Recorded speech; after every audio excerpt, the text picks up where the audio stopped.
With this, we go on to the talk from across the Atlantic, Manoj Shenoy.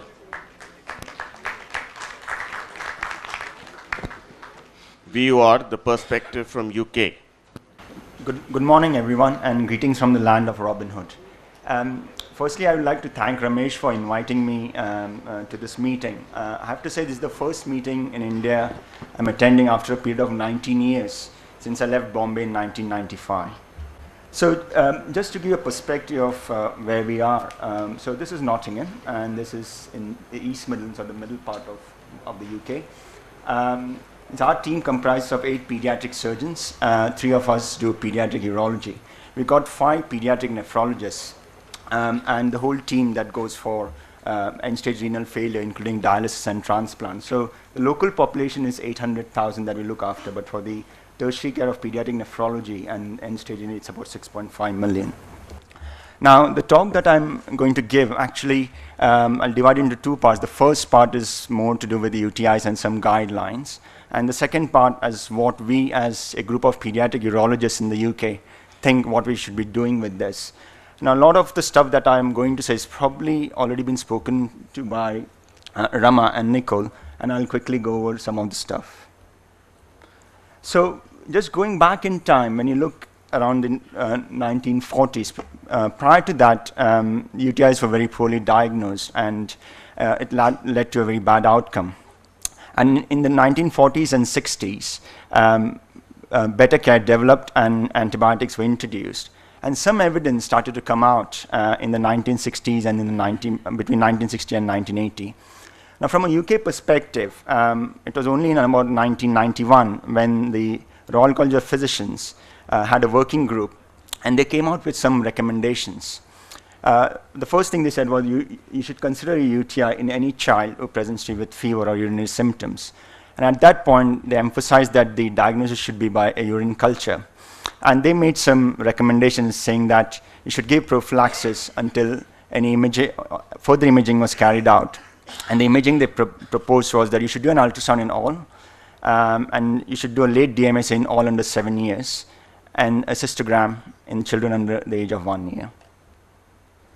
There were some problems with this in the sense that you had lots of patients and lots of services that you needed to call on, like lots of urine cultures that were sent. The next question was about prophylaxis. What prophylaxis? How long to give? When do you stop? And of course, there were a lot of unpleasant investigations that were done. And as has been alluded to earlier, does it actually matter? So in 2007, the NICE guidelines came into the equation. And this was, as you can see, it was quite an extensive document, over 681 pages with lots of references. And this was quite radically different than what was suggested in 1991.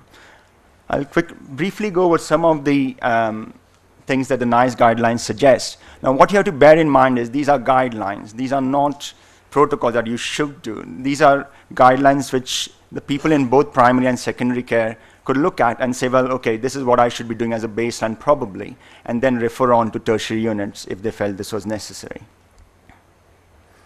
So what are they based on? So NICE guidelines are based on the best available evidence, and the Department of Health asked the NHS, which is the National Health Service in the UK, to work towards implementing these guidelines. And there are numerous guidelines that have been developed over the years. And this presentation, actually, the NICE guidelines, they covers lots of things. One is the background as to why the need for the guidelines. They come out with some key recommendations. And then there is an important point about costs and what savings one could make if you use your resources sensibly. Now, we all know that urinary tract infections are quite common in infants and children. They're quite difficult to diagnose. And of course, collecting a urine samples can be quite tricky in the very young ones.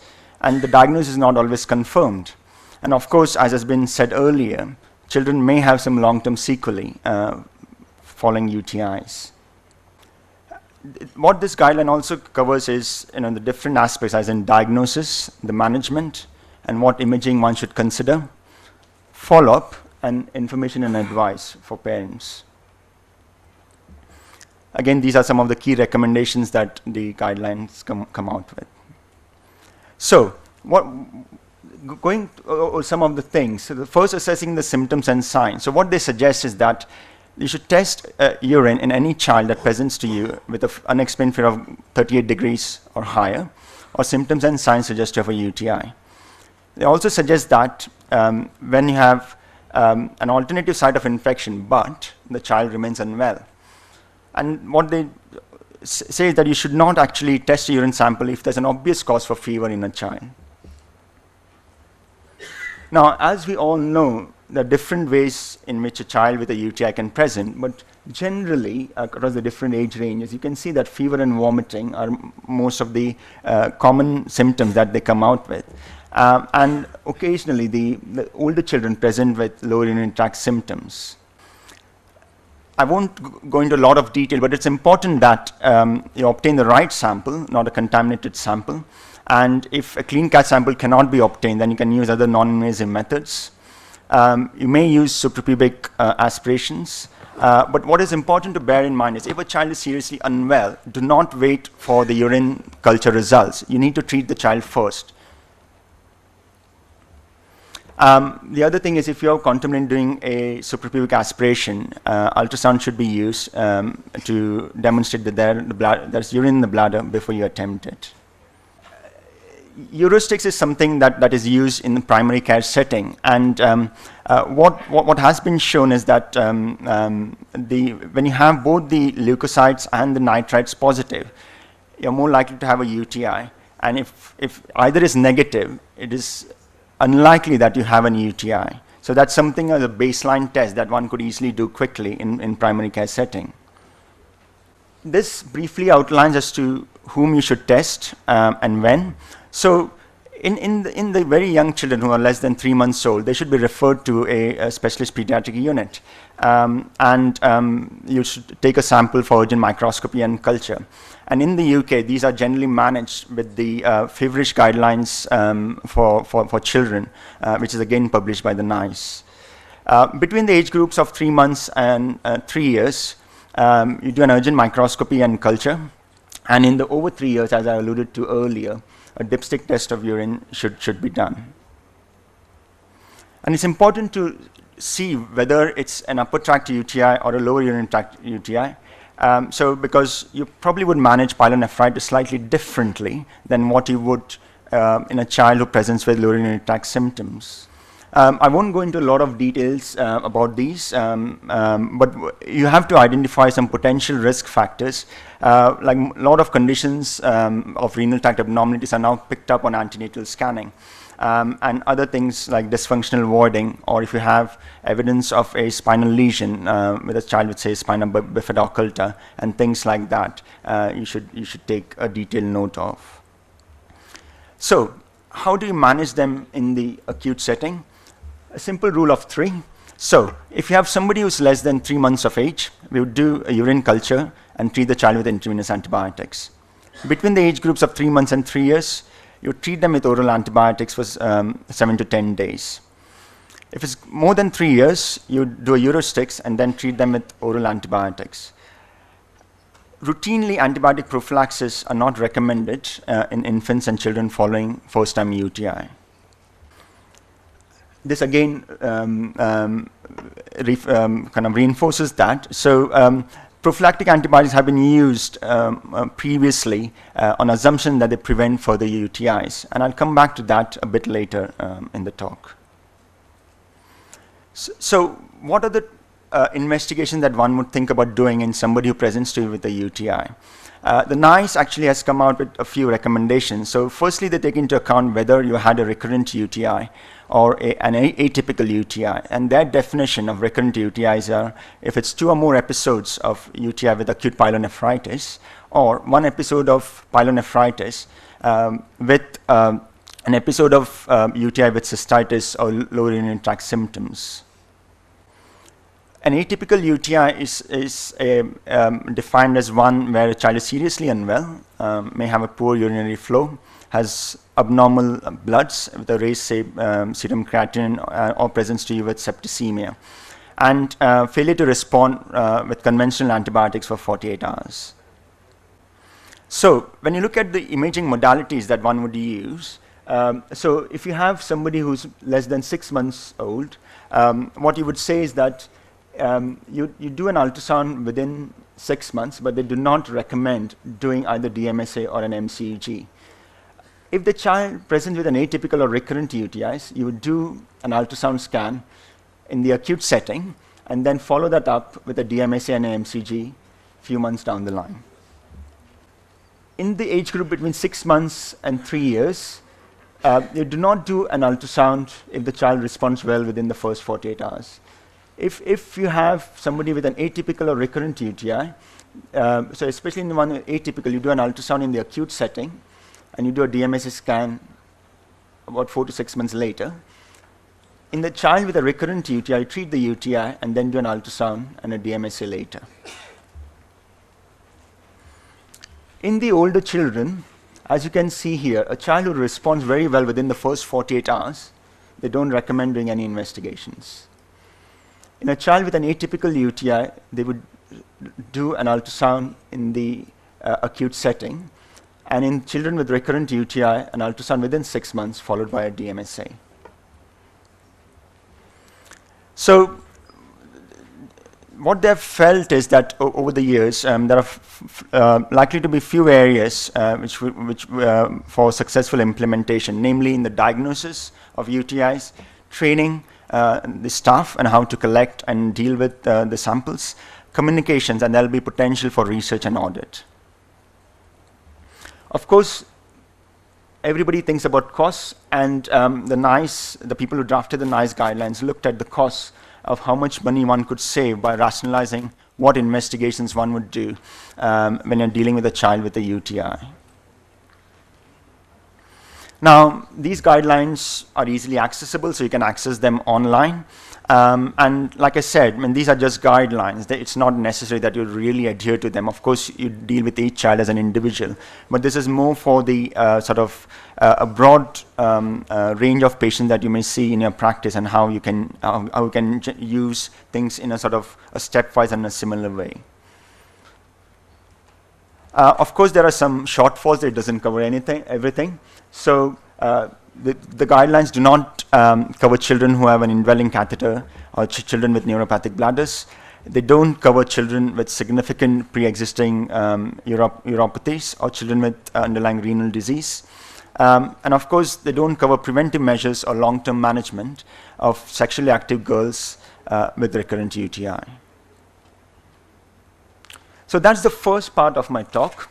Now, the second part of my talk is devoted to what we think as a group of pediatric urologists in the UK think. So over the last 3 years actually, BAPU, or the British Association of Pediatric Urologists, means each year we meet at our annual meeting in Cambridge in September. And over the last 3 years, what we have tried to do with sort of conditions, different conditions, we have tried to come up with what we think is a consensus sort of statement from a group of people. Now, there are only 52 or so of us in the UK, so it's a small number of people compared to, it's almost a quarter of the people in this auditorium. But of course, as we have heard this morning, there's a lot of differences in what we think should be done and what is the level of evidence. So what we have tried to do is to collate all the evidence that is available and then come up with some recommendations that we would consider may be suitable. Now, over the years, there has been a lot of talk, lots of papers on the risks of VUR with pyelonephritis, renal scarring, and reflux nephropathy. And this has been sort of an impetus to diagnose reflux very aggressively over the last 30 years.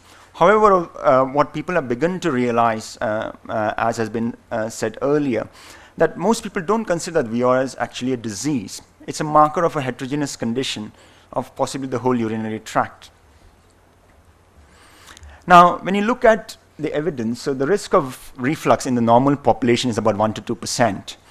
And the risk of UTI in the normal population is about 3.3% in boys. Girls, of course, are 3 times more likely to get those, and that's up to 16 years of age.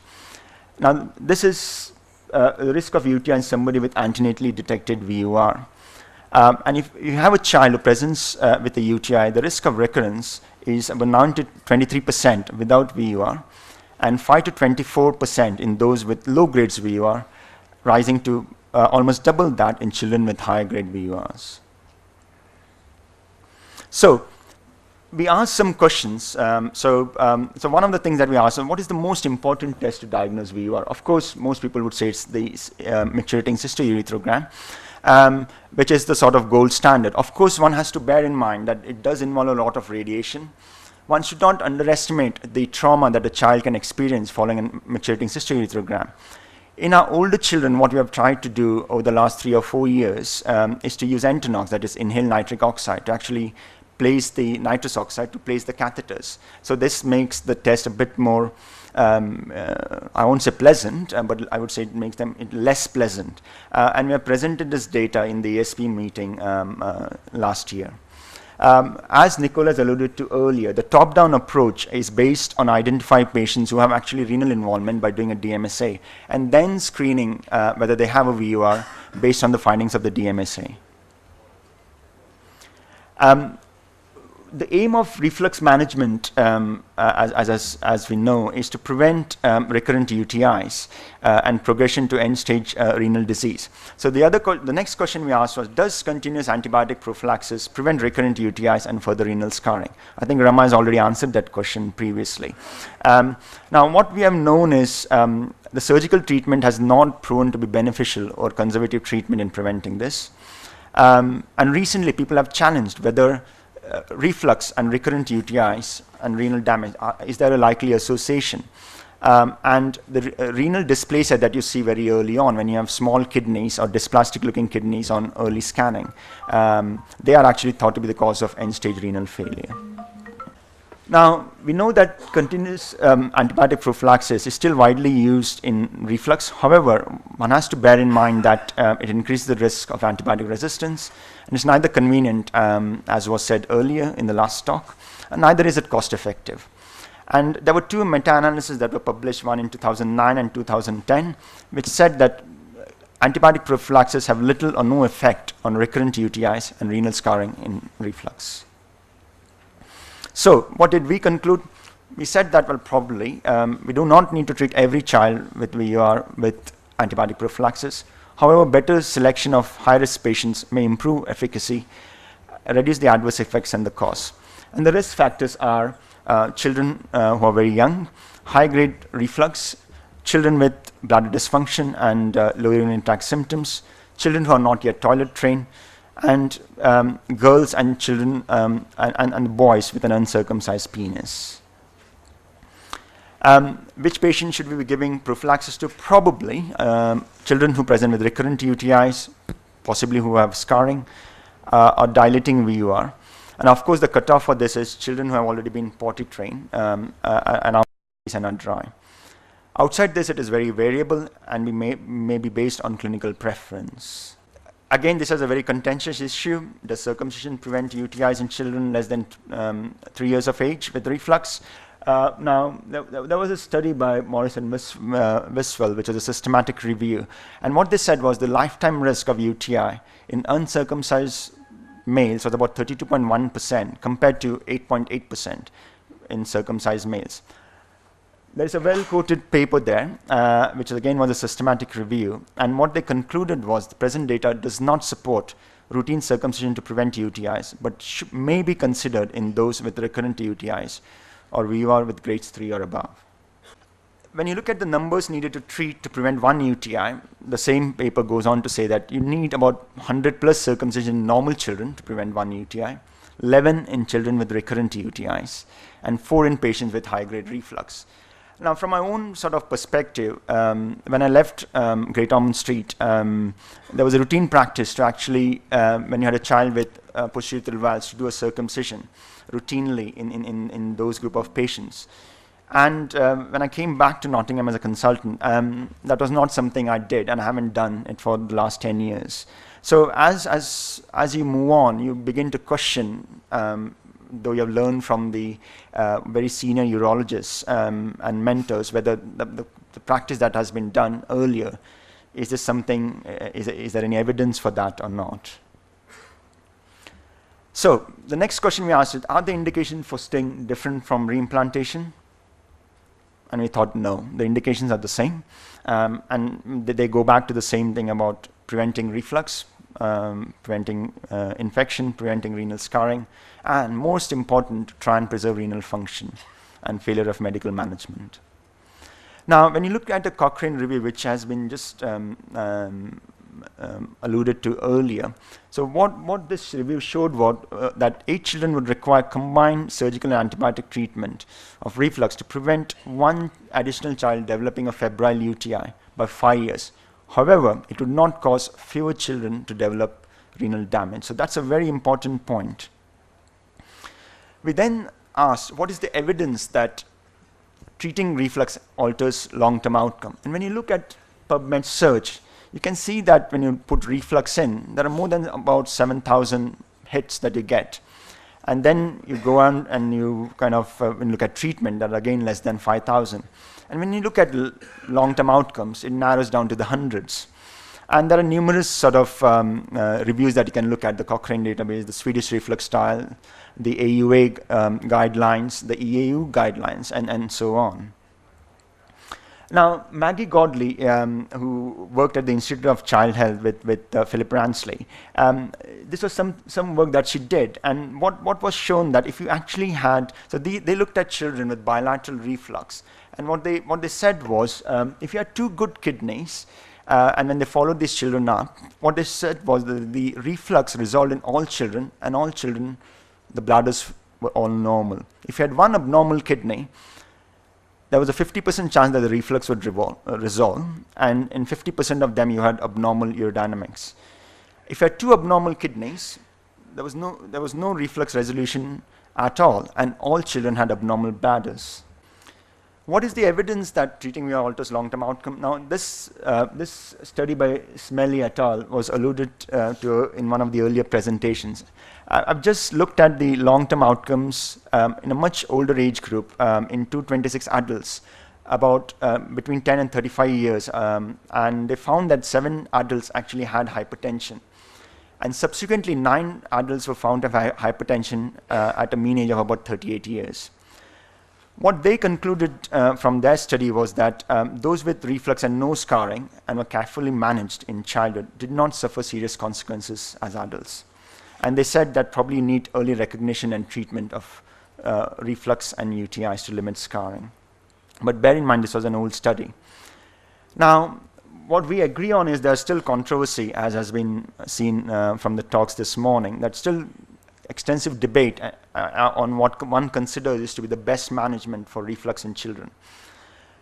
The evidence that we have suggests probably treatment of reflux alters the long-term outcome only as regards reduction of UTIs, may prevent new scars, especially in girls. However, there's no enough quality evidence to suggest that it will make any difference whatsoever as regards reflux nephropathy, hypertension, or bladder function. And there's no evidence to suggest that long-term outcomes are better for children either treated surgically compared to antibiotic prophylaxis. We may consider intervention to reduce the rate of symptomatic UTIs, or as an adjunct to medical treatment, or as an alternative to medical treatment or when it has failed. Despite current interventions for reflux, there's been no evidence to suggest there's a reduction in the rate of VUR-associated end-stage renal disease. And that's an important point. Now, Sardar Tegul et al.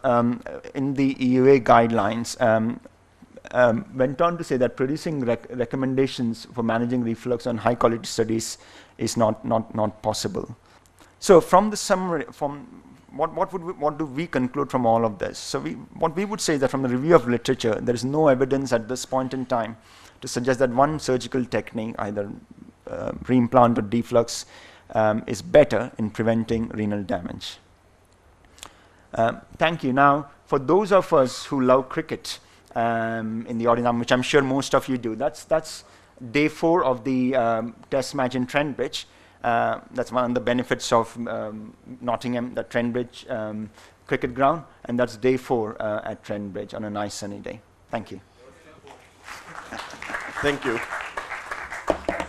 I'm just out of curiosity, why is it that the atypical non-E. coli has been set aside as an atypical, and how is that considered more dangerous or less dangerous compared to E. coli? So, like I said, these are guidelines. So what they look at is things like protease UTIs and such like, because people would look at it more critically than somebody who just had an E. coli UTI. So these are guidelines, just so that you can. We have 2 minutes before we move on to the panel. Yeah, this is only a comment. I recently had a chance to analyze the survey of VUR conducted among the IAPS pediatric surgeons. I will be presenting the real findings because a lot of findings which we can't be later in the UT meeting.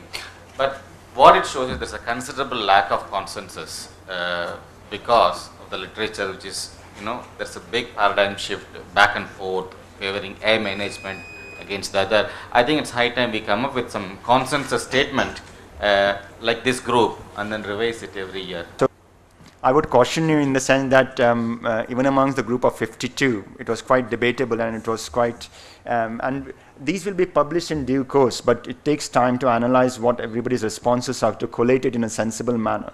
And the one that we did on oculopexy, they had looked at it and will come in the Journal of Pediatric Urology in due course.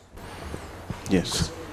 Sir, radionuclide cystogram, does it have any role in diagnosis and follow-up of VUR?